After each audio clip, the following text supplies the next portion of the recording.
We're talking all things men's health today in honor of Men's Health Awareness Month, and it's a big topic, so get ready to take some notes. We look at why so many men just won't go to the doctor and why it's so important to make those preventative appointments, plus what all men should be screened for and when, and the biggest risk factors for diseases that you should be watching for now, plus sexual health and mental health. We cover it all on today's episode, A Prescription for Life.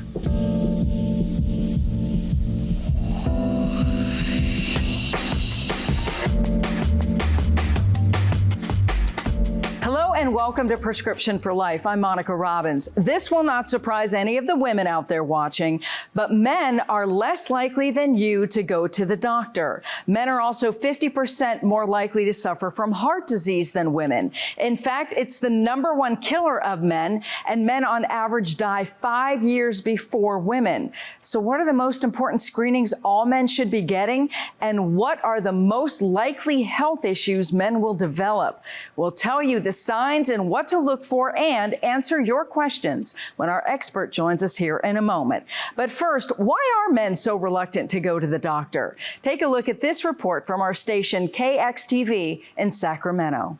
Why do men avoid the doctor? Quite often, men have an image of themselves that's not quite accurate. We want to be invincible, but we're not.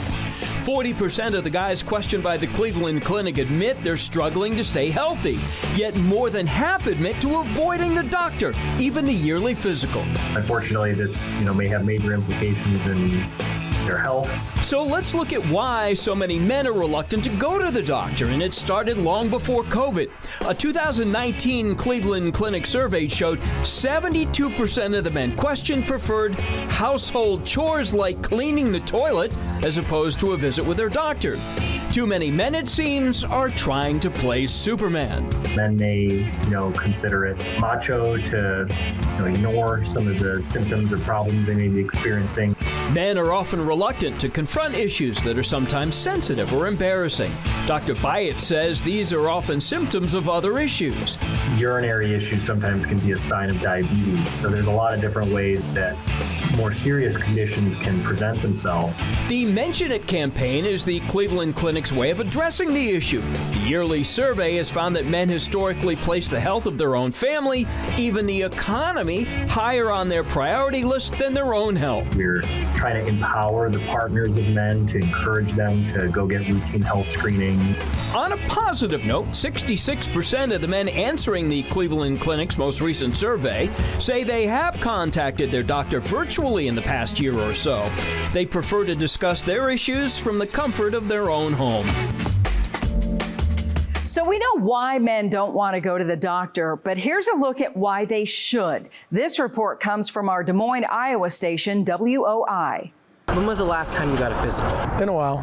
Jerry Van Sickle is a 45-year-old male. He says the last time he went to the doctors was last year, and that's only because he was having a medical emergency. I don't get sick often, so it just, it's out of sight, out of mind. You don't think about it, and you just go when you go. Dr. Larry Sievert with Broadlawns Medical Center says those are not the best thoughts to have. Traditionally, men have not been as faithful about doing routine health maintenance as women have. Dr. Sievert says, according to the United States Preventative Service Task Force, a man between the ages of 18 to 40 who is healthy and not obese should get a regular checkup every 3 to 5 years. But he says a man over 40, like Van Sickle, should go to the doctor every 1 to 2 years to be proactive and potentially catch diseases early, like prostate cancer. If you're African American, you're at higher risk for prostate cancer, and if you have a first-degree relative, so if a brother or your father had prostate cancer, then you're at higher risk. To test for prostate cancer, you can take a blood test or have a rectal exam. Dr. Sievert also suggests men get regular checkups to look at other problems like low testosterone or colon cancer. And he says getting men to have regular checkups is a hurdle, but building relationships with patients is one way to jump over it and move them past thoughts like this. You go to the doctor when you are at your worst, and then you have fear of, okay, what are they going to find? What am I going to be told? So what do men need to be looking for this Men's Health Month? Well, we called in our Cleveland Clinic expert to answer all of your questions. We are joined now by Cleveland Clinic urologist, Dr. Raevti Bole. Thank you so much for being here. Thanks for having me. Okay, June is Men's Health Awareness Month, and we need to talk about men getting to the doctor in the first place. We do. Why is it so difficult to get a guy to go to the doctor? You know, it's a really good question. I think it's difficult for men to make themselves a priority. I think there are so many things going on in their lives. There's their families, job, and it's hard to pick up the phone and make that call. And I think that's probably the biggest reason, apart from it not being a very fun experience to go to the doctor. So I think most men also, nothing's ever wrong with them. They're invincible, they're tough. When is it that they really need to start thinking from a life stage standpoint, you have to go establish a primary? And when is it they should perhaps go see a urologist? That's a great question. I think in general, for the average man who really doesn't have any worrisome symptoms, probably around the age 40 is a good time to go. If he has any kind of baseline issues or he has symptoms he's worried about, if he has a family history, for example, then maybe a little bit earlier. But I would say going in your early 40s is probably a good place to start preventative. One of the things I think a lot of men, you know, they don't want to be poked or prodded and anything else, but the preventative screenings that they seriously have to take into consideration, a prostate test.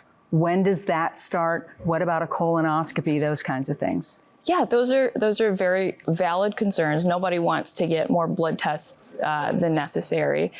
For prostate, and as a urologist, that's my special area that you know of expertise. But the baseline screening age is between 45 and 50 for the average man. Now, if you have a family history or certain other conditions that can put you at higher risk, then you're going to go a little earlier. But otherwise, 45 to 50, and then your doctor will work with you to figure out how often you need to repeat that blood test. Another thing we see is that it's really difficult to get minority men to the doctor. What advice would you give their women or the men themselves to at least get them to get that baseline?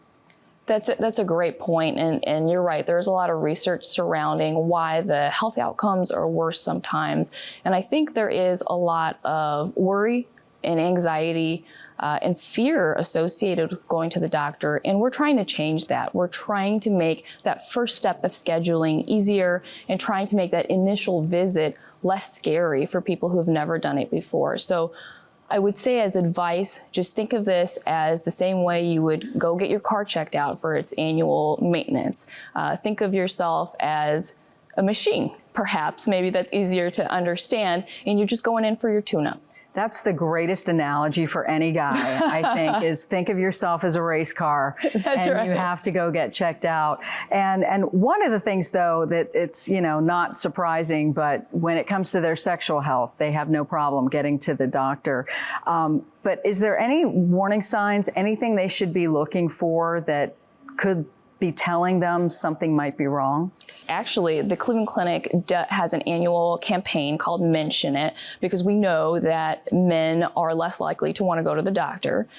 And we did a survey last year to study exactly this. What is it that men are worried about? What do they prioritize about their health? And we actually found that men are concerned about certain things, as you said, sexual health, and also cancer. And they're worried about those two things almost equally. And so from the standpoint of sexual health, the most common things that men are going to be worried about are problems with erections, problems with low sex drive, and then problems with low testosterone. And how do you know? What are the symptoms of low T? Those are very nonspecific symptoms, we say, because the symptoms of low testosterone can come from a number of things that are unrelated to testosterone, but very commonly things like low energy, low mood, problems with concentration, problems with sex drive, problems with erections. And really the best way to know if you actually have low testosterone is to go get it checked.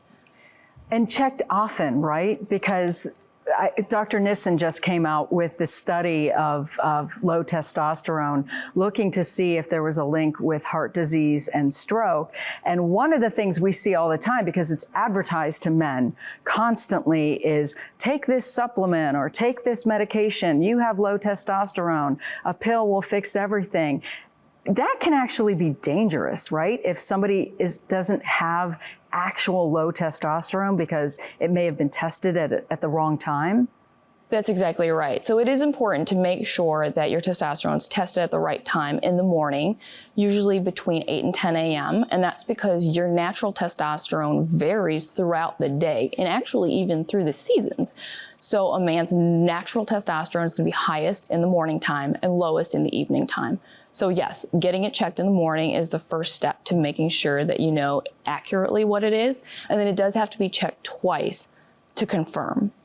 Why is it so many men are getting on testosterone, and is it necessarily needed? Because what happens if they, maybe their testosterone isn't below a certain number and they take it and they're getting too much? Can that be a bad thing? It certainly can be. So I think, as with any medication, testosterone can be really good if you're repleting it to normal amounts, where a man feels good and his body tissues are functioning well and he's healthy. That's a really good thing. You want to be at that level. But if it's too high, that's where you run into the bad part of testosterone. That's where you increase your risk of something bad happening, like a stroke. That's where you can get into some of the nasty side effects. And that's exactly why you want to have that conversation with your doctor about checking the levels and then getting exactly to where you need to be and not higher than that. And what are your thoughts whenever you see these commercials targeting supplements, generic supplements to men that aren't regulated? But hey, it's going to improve your sexual function. It's going to improve your muscle mass. Does it even work? That's a really good point. And the problem with supplements is that they're not regulated, as you said, by the FDA. So we don't really know what's in them. Unless a lab independently does testing on a supplement, we're not going to know whether what the company says they're putting in the product is what's actually going into people's bodies. And that's where the danger lies.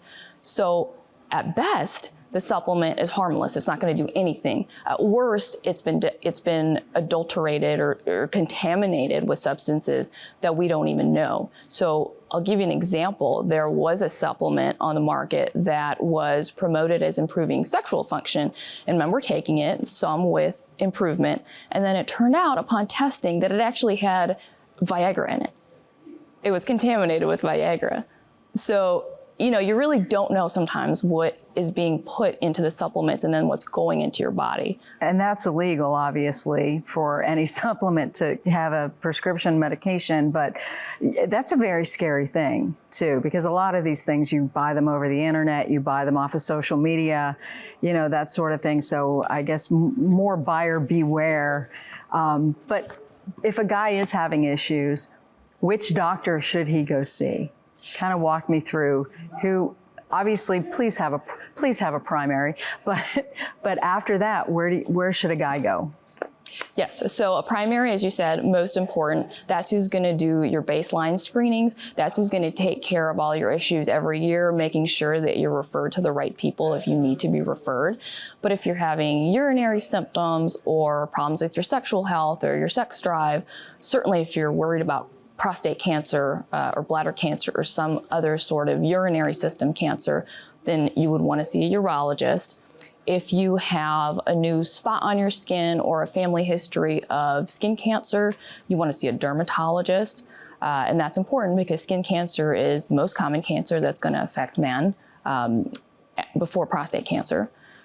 And then based on the other issues that you might have, it may be important to see other specialists as well. So, for example, once you get your colon cancer screening with your primary care, they can determine whether you need to see a specialist for something like that. I think, too, that, for a lot of men, they don't necessarily want to know the answer right away, but can you explain how important preventative measures are and when finding it early really matters? Yes. So preventative measures I think about as the best way to stay out of the doctor's office long term. So nobody wants to go to the doctor because it seems like this awful process and you come out with more problems than you went in.